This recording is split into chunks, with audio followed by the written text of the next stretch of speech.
अस्सलाम वालेकुम क्लास, मेरा नाम ग़ुलाम असगर है। हम सब्जेक्ट पढ़ रहे हैं इन्वेस्टमेंट एंड पोर्टफोलियो मैनेजमेंट का। अगर आप इन्वेस्टमेंट एंड पोर्टफोलियो मैनेजमेंट की आउटलाइन देखें तो आपके रिकमेंडेड बुक्स में एक बुक ये भी रिकमेंडेड की गई है जिसमें आपको इन्वेस्टर गाइड का कहा गया है, जो कि हमारे security and exchange commission of Pakistan ने इशू किया हुआ है। उसके बेसिकली 2 वॉल्यूम हैं और दोनों के दोनों कुछ 13 और प्लस 13 यानी 26 पेजेस का वो हैं 2 वॉल्यूम। आपको वो दोनों वॉल्यूम उनको गाइड करने का मकसद ये है कि आपको प्रैक्टिकल इंसाइट्स मिल सकें कि पाकिस्तान में ये जो हम बुकिश नॉलेज पढ़ रहे हैं इसकी एप्लीकेशन पाकिस्तान में कैसे है, पाकिस्तान में कौन कौन से ऐसे शेयर्स एंड सिक्योरिटीज़ हैं जो बेची जा रही हैं या परचेज़ एंड सेल होती है। ठीक है, आज हम उसे देखेंगे। अभी आपने एक चैप्टर पढ़ा था इन्वेस्टमेंट का और दूसरा पढ़ा था पोर्टफोलियो मैनेजमेंट का। ठीक है, 2 चैप्टर हमारे हो चुके हैं और उसके लिहाज से हमारे वीक 4 या 5 तक क्लियर भी हो चुका है। लेकिन क्योंकि ये थोड़ा सा इंट्रोडक्टरी है और नॉलेज का है तो मैं इस वीक में दोनों लेक्चर इन्हीं पर बेस कर रहा हूँ। इसके दो साइड्स होंगी इसकी, एक तो वो इन्वेस्टर गाइड है जो हम पढ़ेंगे और दूसरा इसके कुछ डेफिनेशंस हम पढ़ेंगे जिसमें आपको जो करंट मार्केट में जो स्टडी करने में आपको हेल्प करेंगी। आपको पता चलेगा कि बुल्स क्या है, ठीक है, उसकी येलो स्टिक क्या होती है, या फिर ये जो इन्फॉर्मेशन जो देते हैं न्यूज़पेपर्स वगैरह में इसको रीड कैसे किया जाता है। मेरी पूरी कोशिश होगी कि मैं आपको पाकिस्तान स्टॉक एक्सचेंज के बारे में बता सकूं कि उसमें कौन कौन सी सिक्योरिटीज़ ट्रेड की जाती हैं, उसके अलावा उनमें किस तरह से ट्रेड की जाती है, ठीक है, बनाई कब गई थी या उसकी हिस्ट्री के बारे में नेक्स्ट लेक्चर उस पर भी बेस करूँगा। ठीक है जी, इस लेक्चर को स्टार्ट करते हैं। सबसे पहले इंट्रोडक्शन में वो ये कहता है कि चाहे कोई भी पर्सन है, कोई भी इंडिविजुअल है, उसके पास किसी ना किसी टास्क को पूरा करने के लिए, किसी न किसी गोल को अचीव करने के लिए उसे फंड्स की ज़रूरत है। ठीक है, वो किसी ना किसी टास्क के लिए, किसी गोल के लिए सेविंग ज़रूर रखता है। वो गोल्स क्या हो सकते हैं?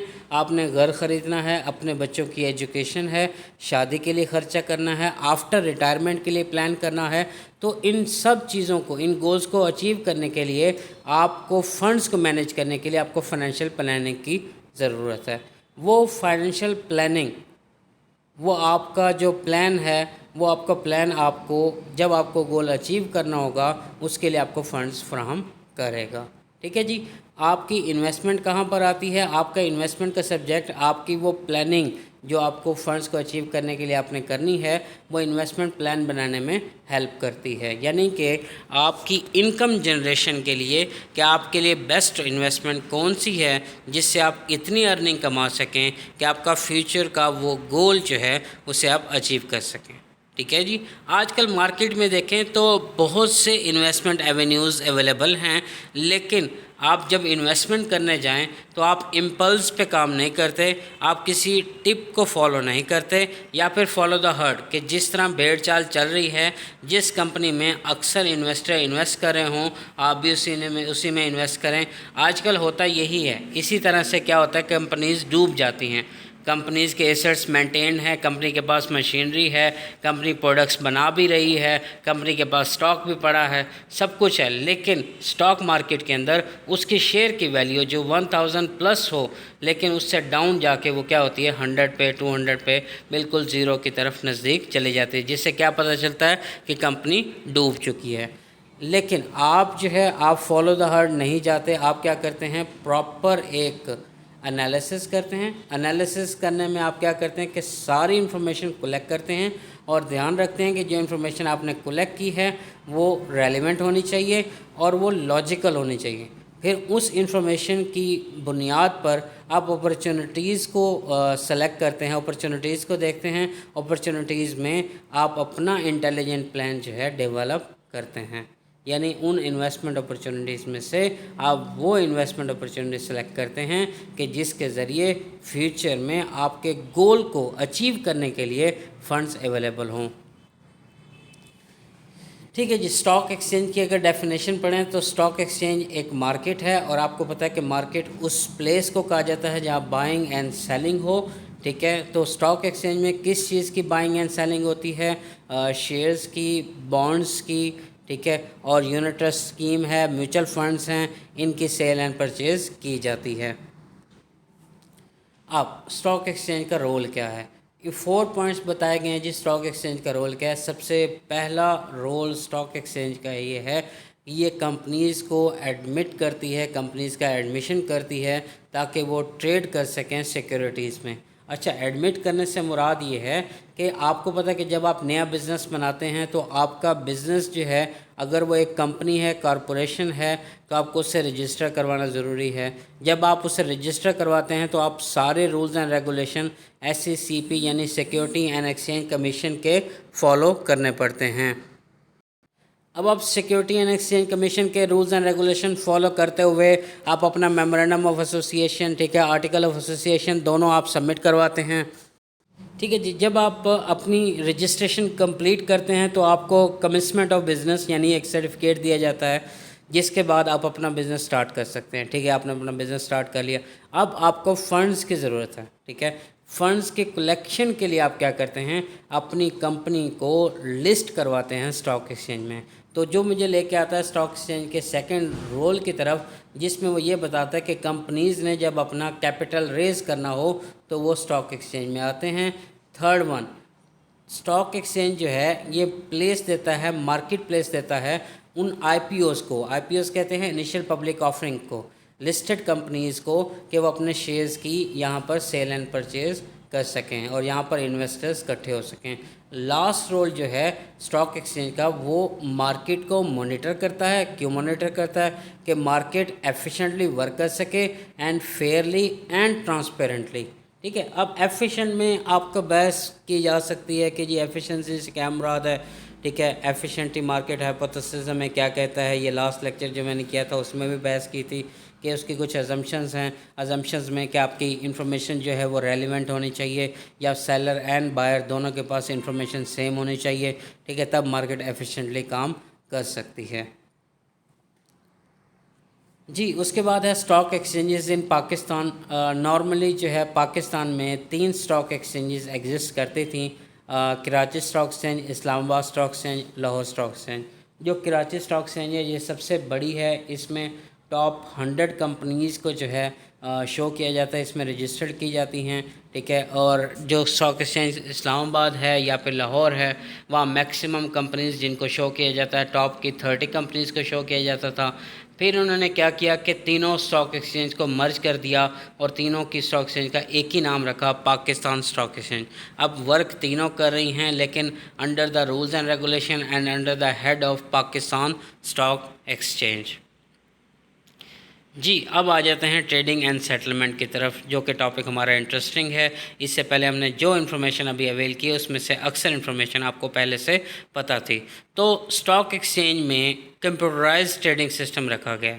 कंप्यूटराइज्ड ट्रेडिंग सिस्टम रखने का मकसद यही था कि आपको fair, transparent and efficient and cost effectively market जो है वो काम कर सके। अब ट्रेडिंग सिस्टम जो है 4 डिस्टिंक्ट सेगमेंट्स पर मुश्तमिल है। कौन कौन से बोला? T+3 settlement system, provisionally listed counter, spot transaction and future contracts. अब हम इनको 1 बाय 1 देखेंगे कि ये क्या होते हैं। सबसे पहले ट्रेडिंग एंड सेटलमेंट में T+3 सेटलमेंट सिस्टम रखा गया है। अब अगर आपको मैं ट्रेडिंग सिस्टम के बारे में बताऊं जो कंप्यूटराइज है, वहाँ पर आप वैसे अपने ऑर्डर्स देते हैं, ऑर्डर्स देने के बाद जो है ऑर्डर्स को प्लेस किया जाता है। ठीक है, अब उसमें T+3 सेटलमेंट सिस्टम क्या करता है, आपकी purchase and sales of securities on the net basis. ठीक है जी, बैलेंस नहीं, परचेज एंड सेल ट्रांजैक्शन हो जाएगी, लेकिन पेमेंट जो है वो 3rd डे होगी फॉलोइंग द ट्रेड। ठीक है, following the day of the trade, कि जिस डे को आपने ट्रेड की है उससे 3rd डे को आप क्या करेंगे, पेमेंट कर देंगे। अच्छा, ये भी पेमेंट फ़ौरन की जा रही है, ये फ्यूचर के प्रोमिसेस नहीं हैं, बस ये ग्रेस डेज आपको बोला जाता है। ग्रेस डेज कहते हैं कि जब वो कोई पेमेंट ना कर सके तो हम 3 से 4 दिन उसे एक्स्ट्रा देते हैं, ग्रेस डेज उसे बोला जाता है, ताकि उससे पेमेंट करने का मौका दिया जा सके। इसके बेनिफिट्स क्या हैं? 2 बेनिफिट्स हैं जी। पहला बेनिफिट ये है कि ये टाइम सेविंग है between the execution and settlement of trade. यानी आज हमने सेटल कर लिया कि हमने ट्रेड करनी है आपस में, लेकिन उसकी एग्जीक्यूशन 1 मंथ बाद, 2 मंथ बाद होगी, लेकिन ऐसा यहाँ पर नहीं है, सेटलमेंट में ऐसा नहीं है। इससे क्या होता है कि मार्केट का रिस्क जो है वो रिड्यूस हो जाता है। क्या मतलब है इस बात का कि देखें, आज आपके शेयर की प्राइस हाई है और आपने सेटलमेंट कर लिया है, हो सकता है फ्यूचर में कुछ हालात और हों, रिस्क बढ़ जाए, आपकी कंपनी डूब जाए या कंपनी जो है वो नेगेटिव लॉसेस में चले जाए, तो आपकी शेयर की प्राइस ऑटोमेटिकली डाउन चली जाएगी। तो आप स्पेकुलेशन नहीं कर सकते, आपको नुकसान होगा। आप अभी जो बुक पढ़ रहे हैं इन्वेस्टमेंट एंड पोर्टफोलियो मैनेजमेंट, इसमें आप स्पेकुलेशन का भी एक चैप्टर पढ़ेंगे, फॉरवर्ड कॉन्ट्रैक्ट्स, फ्यूचर कॉन्ट्रैक्ट्स का भी पढ़ेंगे।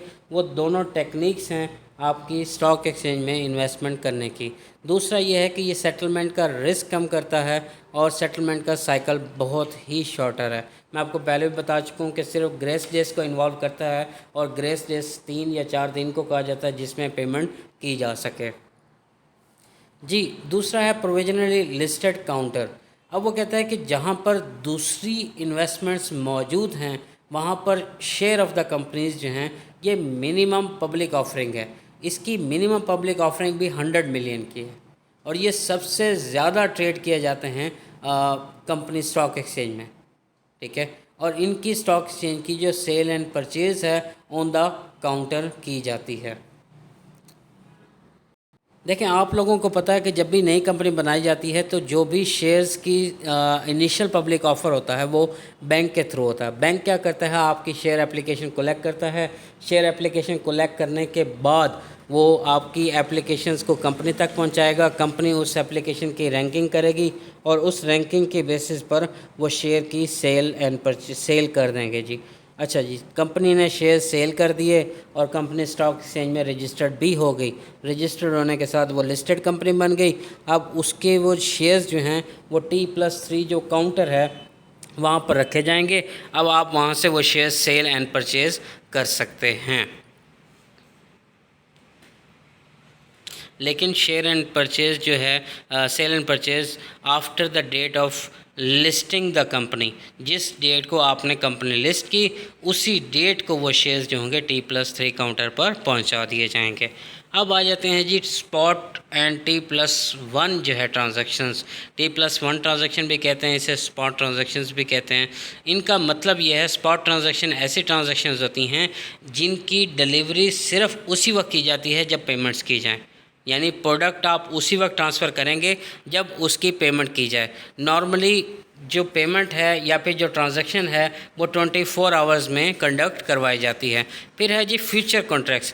फ्यूचर कॉन्ट्रैक्ट्स किसे कहते हैं जी? फ्यूचर कॉन्ट्रैक्ट्स किसे कहते हैं? बेसिकली जो फ्यूचर कॉन्ट्रैक्ट और फॉरवर्ड कॉन्ट्रैक्ट है, मैं आज इसका आपको कॉन्सेप्ट दे देता हूँ। जो फॉरवर्ड कॉन्ट्रैक्ट है ये फिज़िकल आइटम्स के सेल एंड परचेज़ के लिए यूज़ होता है फॉरवर्ड कॉन्ट्रैक्ट। और फ्यूचर कॉन्ट्रैक्ट जो है ये आपकी जो शेयर की सेल एंड परचेज़ है इसमें यूज़ होता है।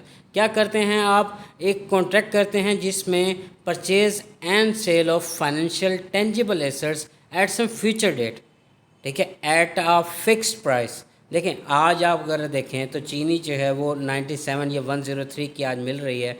तो मुझे लगा कि फ्यूचर में जाके इसकी प्राइसेस कम होने वाली हैं और इसकी प्राइसेस कम होकर 65 तक पहुंच जाएंगी।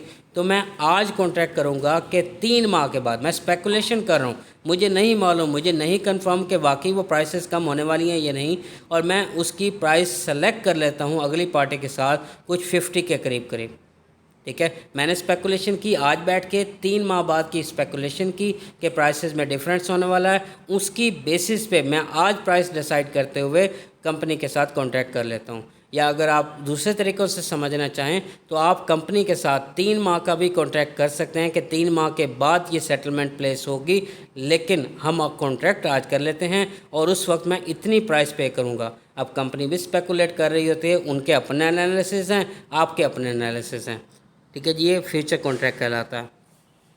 उसके बाद शेयर्स क्या होते हैं? आपको पता है कि शेयर्स को हम स्मॉलेस्ट यूनिट कहते हैं। किसी भी कंपनी की इक्विटी का, कैपिटल का स्मॉलेस्ट यूनिट होता है। ये सेल भी किया जाता है, परचेज़ भी किया जाता है। लेकिन जब भी आप परचेज़ करेंगे तो तो आपका जो नेम है ये शेयर रजिस्टर में लिख दिया जाएगा। जब शेयर रजिस्टर में आपका नेम लिखा जाता है तो आपको इंटाइटल किया जाता है डिविडेंड्स के साथ। डिविडेंड भी आप रिसीव कर सकते हैं और आपके पास वोटिंग का राइट भी मौजूद होता है। लेकिन अगर आप वो शेयर ट्रांसफ़र करना चाहें या सेल आउट करना चाहें तो वही सेल आउट करने के बाद जो परचेज़ करेगा उसका नेम क्या होगा, रजिस्टर में इंटर कर दिया जाएगा। अच्छा, ये रजिस्टर कंपनी के पास होता है और शेयर जब आप परचेज़ करते हैं तो थ्रू आउट द ईयर जब तक के डिविडेंड इशू ना हो इसकी सेल एंड परचेज़ कंपनी के शेयर की चलती रहती है मार्केट में। लेकिन जैसे ही कंपनी ये डिसीजन लेती है कि वो डिविडेंड इशू करने वाली है तो वो 15 डेज़ बिफोर शेयर होल्डर को ये राइट देती है कि वो जो लेटर ऑफ ट्रांसफ़र लेटर है उनका शेयर का सर्टिफिकेट का, वो सर्टिफिकेट आकर कंपनी में अपना नाम रजिस्टर करवाएं तो कंपनी की रिपोर्ट्स एंड उनका डिविडेंड जो है वो उसी पर्सन को डिलीवर किया जाएगा जिसके हाथ में वो शेयर का सर्टिफिकेट मौजूद होगा। जी, कंपनीज़ शेयर्स इशू क्यों करती है? जी, कंपनीज़ शेयर इशू करती हैं कैपिटल को कलेक्ट करने के लिए, फंड्स को कलेक्ट करने के लिए। अब शेयर्स जो हैं वो 2-3 तरह के हैं। एक तो ऑर्डिनरी शेयर है, फिर प्रेफरेंस शेयर है। फिर प्रेफरेंस शेयर्स की अपनी करैक्टरिस्टिक्स हैं जिनमें कम्युलेटिव शेयर है, फिर नॉन कम्युलेटिव है। अच्छा, इसके अलावा दूसरी सिक्योरिटीज़ हैं जिनमें कंपनी इन्वेस्ट कर सकती है, लेकिन क्योंकि शेयर होल्डर्स को आप in the form of dividend pay करते हैं और फिर साथ में वोटिंग राइट भी देते हैं, फिर जनरल मीटिंग में भी बुलाते हैं, तो कंपनीज़ को शेयर्स के ज़रिए कैपिटल कलेक्ट करना आसान होता है, इसकी प्राइसेस कम होती हैं। अब इन्वेस्टर बाय क्यों करते हैं शेयर को? आप भी सबसे बेहतर, जो मैंने पहली स्लाइड में भी डिस्कस किया कि जो भी आपको फ्यूचर के गोल्स अगर आपने अचीव करने हों तो आप क्या करते हैं, उसके लिए सेविंग्स करते हैं। अच्छा, सेविंग्स करने के और बहुत से तरीक़ेकार हैं। आप बैंक अकाउंट ओपन करवा सकते हैं। आप बैंक अकाउंट में सेविंग अकाउंट, आप उसमें फ़िक्स डिपॉज़िट अकाउंट भी ओपन करवा सकते हैं। लेकिन क्योंकि शेयर्स में बहुत ज़्यादा चांसेस होते हैं रिटर्न हाई के, ठीक है। अब जब रिटर्न हाई होता है तो उसका रिस्क भी हाई होता है और इसकी जो इनकम है वो भी कंटिन्यूस होती है कि आपको डिविडेंड मिलता रहता है। उसके अलावा अगर आप डिविडेंड ना भी रिसीव करना चाहें तो जैसे ही शेयर की प्राइस बढ़ती है तो आप उस शेयर को सेल आउट कर देते हैं। जो प्राइस का डिफरेंस आप हासिल करते हैं उसे कैपिटल गेन कहा जाता है। अब डिविडेंड्स क्या होते हैं? डिविडेंड्स किसी भी कंपनी के प्रॉफिट का वो पोर्शन होता है जो शेयर होल्डर में डिवाइड किया जाता है। अब जो डिविडेंड डिवाइड करने का डिसीजन है ये कंपनी लेती है। बेसिकली कंपनी अपनी पॉलिसी बनाती है, ठीक है। टोटल 4 तरह की पॉलिसीज़ हो सकती हैं। एक होता है growth rate dividend, zero growth dividend, फिर होता है कांस्टेंट ग्रोथ डिविडेंड, ठीक है, फिर होता है वेरिएबल ग्रोथ डिविडेंड, ठीक है, फिर होता है फिक्स्ड डिविडेंड, यानी आप हर साल फिक्स डिविडेंड और ज़ीरो ग्रोथ डिविडेंड एक ही हो जाएगा। तो डिविडेंड कैपिटल का प्रॉफिट का वो पोर्शन होता है जो कंपनी अपने ओनर्स में डिवाइड करती है। अक्सर ऐसा भी होता है कि एक कंपनी साल में 2 दफ़ा डिविडेंड को डिवाइड करती है। ये डिपेंड करता है कंपनी की फाइनेंशियल सिचुएशन के ऊपर। अब जी, कैपिटल ग्रोथ किसे कहते हैं? कैपिटल ग्रोथ से मुराद ये है कि जब आप सेविंग्स करने जा रहे हैं तो आपके पास 2 से 3 ऑप्शंस होते हैं। या तो आप फाइनेंशियल एसेट्स में इन्वेस्ट कर सकते हैं या फिर रियल एसेट्स में। और अगर आप फाइनेंशियल एसेट्स में भी इन्वेस्ट करना चाहें तो या आप सिक्योरिटीज़ में इन्वेस्ट कर सकते हैं या फिर बैंक में डिपॉजिट करवा सकते हैं। जब आप बैंक में डिपॉजिट करवाते हैं तो आपके पास फिक्स डिपॉजिट अकाउंट या सेविंग डिपॉजिट अकाउंट होता है और उस पर आपको एक परसेंटेज में आपको इंटरेस्ट मिलता है। या फिर आप सिक्योरिटीज़ में करवाते हैं तो शेयर्स हैं, बॉन्ड्स हैं उसमें, ठीक है, ये सिक्योरिटीज़ शामिल हैं। अब अक्सर लोग शेयर में क्यों इन्वेस्ट करते हैं? पहली बात तो ये है कि शेयर वाले में जब आप बैंक में डिपॉजिट करवाते हैं तो आपकी इनिशियल अमाउंट चेंज नहीं होती, हालांकि आपको इंटरेस्ट मिलता रहता है, लेकिन इनिशियल जो इन्वेस्टमेंट है आपकी, इनिशियल डिपॉजिट है, वो बिल्कुल चेंज नहीं होता। जबकि शेयर के अंदर आपकी ग्रोथ के चांसेस बहुत ज़्यादा हैं। उसमें शेयर की प्राइसेस हाई भी जा सकती है और लो भी जा सकती है, और अगर हाई जाती है तो रिटर्न भी आपके पास बहुत ज़्यादा हाई होता है और आप उससे कैपिटल गेन भी किसी भी वक्त हासिल कर सकते हैं। इस चीज़ को बोला जाता है कैपिटल ग्रोथ।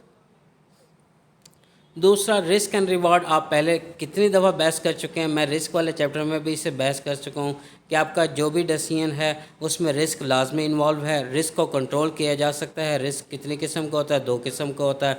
रिस्क को कंट्रोल कैसे किया जाता है? आपको केयरफुल प्लानिंग करनी पड़ती है या फिर हैरी मार्कोविट्ज़ की जो थ्योरी है, पोर्टफोलियो थ्योरी, उसे अडॉप्ट करना पड़ता है। लेकिन नोशन क्या है कि high risk high reward, low risk low reward. अब जब आप इन्वेस्टमेंट करने जा रहे हैं तो आपको वो जो इन्वेस्टर गाइड्स है वो कुछ टिप्स दे रहा है। सबसे पहली टिप ये है कि आपके पास आपको इन्वेस्टमेंट की सिक्योरिटीज़ यानी इन्वेस्टमेंट प्रोडक्ट्स आपको पता होने चाहिए कि कौन कौन सी प्रोडक्ट्स है जिसमें आप इन्वेस्ट कर सकते हैं। ऑर्डिनरी शेयर्स हैं, ये आपको पता है क्या होते हैं। यूनिट ट्रस्ट स्कीम किसे कहते हैं? यूनिट ट्रस्ट स्कीम आप लोगों को अपॉर्चुनिटी देती है कि ऐसी इन्वेस्टमेंट जिस पे इंडिविजुअल इन्वेस्टर के पास इतना पैसा नहीं होता कि वो इन्वेस्ट कर सके, तो वो पूल ऑफ फंड्स बनाते हैं मुख्तलिफ इन्वेस्टर्स को जिनका ऑब्जेक्टिव एक ही हो, उन्हें इकट्ठा करके उसमें इन्वेस्ट करवा दिया जाता है। Mutual fund certificates, mutual fund से मुराद कि आपके जो शेयर्स हैं इनकी कलेक्टिवली वो बता रहा है कि अगर फिक्स नंबर ऑफ़ शेयर्स होंगे तो हम उसे कहते हैं क्लोज एंड म्यूचुअल फंड्स, और अगर उसमें नंबर ऑफ़ शेयर्स की तादाद फिक्स नहीं है तो हम उसे कहते हैं open share of funds. Corporate bonds में आपको पता है टर्म फाइनेंस बॉन्ड्स है, ठीक है। गवर्नमेंट सिक्योरिटीज़, गवर्नमेंट सिक्योरिटीज़ के अंदर एग्जांपल दी गई है फेडरल इन्वेस्टमेंट बॉन्ड्स की, पाकिस्तान इन्वेस्टमेंट बॉन्ड्स की और स्पेशल यूएस डॉलर बॉन्ड्स की। फेडरल इन्वेस्टमेंट बॉन्ड्स भी दूसरे बॉन्ड्स की तरह ही है जिसमें फ़िक्स कूपन रेट और उसका टाइम पीरियड 3, 5, 10 और 15 साल तक होता है, और उसका इंटरेस्ट रेट जो है वो 7% से शुरू होकर आपके 10.5% तक या 10.25% तक जाता है। इन दोनों के दरमियान आपको फ़िक्स परसेंटेज दी जाती है और सेमी एनुअली आपको पे किया जाता है। आपका जो यूबीएल बैंक है ये आपको ये बॉन्ड्स इशू कर रहा है और इस बॉन्ड पे वो इंटरेस्ट की पेमेंट्स भी करता है। दूसरी टिप ये है कि आपको आपकी इन्वेस्टमेंट प्रोफाइल पता होनी चाहिए। क्या मतलब है इस चीज़ का? कि आप रिस्क के लिहाज से आपका स्टैंड क्या है, क्या आप रिस्क टेकर हैं या रिस्क अवर्सर हैं। तो इसके लिहाज से आपको स्ट्रेटजी, अपनी इन्वेस्टमेंट स्ट्रेटजी चूज़ करनी पड़ती है जिसमें आप एग्रेसिव भी हो सकते हैं, मॉडरेट और कंजर्वेटिव भी हो सकते हैं। कहने का मकसद है before you invest clarify your investment profile. अब do your homework before you invest. वो कहता है कि इन्वेस्ट करने से पहले, ये हमने दूसरी स्लाइड में भी डिस्कस किया था कि जो भी इंफॉर्मेशन आप यूज़ करें, एक तो वो लॉजिकल होनी चाहिए, दूसरा रेलिवेंट होनी चाहिए, तीसरा उस इंफॉर्मेशन में कोई मैनिपुलेशन नहीं होनी चाहिए। आप उस इंफॉर्मेशन को वेरीफाई करें और वेरीफाई करने के बाद आप उस इन्वेस्टमेंट में जो भी आपका प्लान है उसमें इन्वेस्ट करें। किसी भी रूमर को फॉलो ना करें, किसी की टिप को फॉलो ना करें, ठीक है। अपने इन्वेस्टमेंट एडवाइज़र को देखें, एनुअल रिपोर्ट स्टडी करें, दूसरे स्टेटमेंट्स पढ़ें और देखें कि इंडस्ट्री में क्या क्या हो रहा है। Avoid putting all your eggs in one basket. ये आपको पता है हैरी मार्कोविट्ज़ की थ्योरी है कि वो कहता है कि एक एसेट में इन्वेस्ट करने के बजाय मुख्तलिफ सेक्टर से, मुख्तलिफ इंडस्ट्रीज से सिक्योरिटीज़ लेकर उनमें इन्वेस्ट किया जाए। अच्छा, उसके बाद बीवर ऑफ स्कैम, वो कहता है कि कोई भी आपके साथ कोई आपको लालच दिलवाए हाई रिस्क हाई रिटर्न का, तो आप उन स्कैम्स से बचें। आप हमेशा याद रखें कि नोशन यही है, high risk high reward, low risk low reward.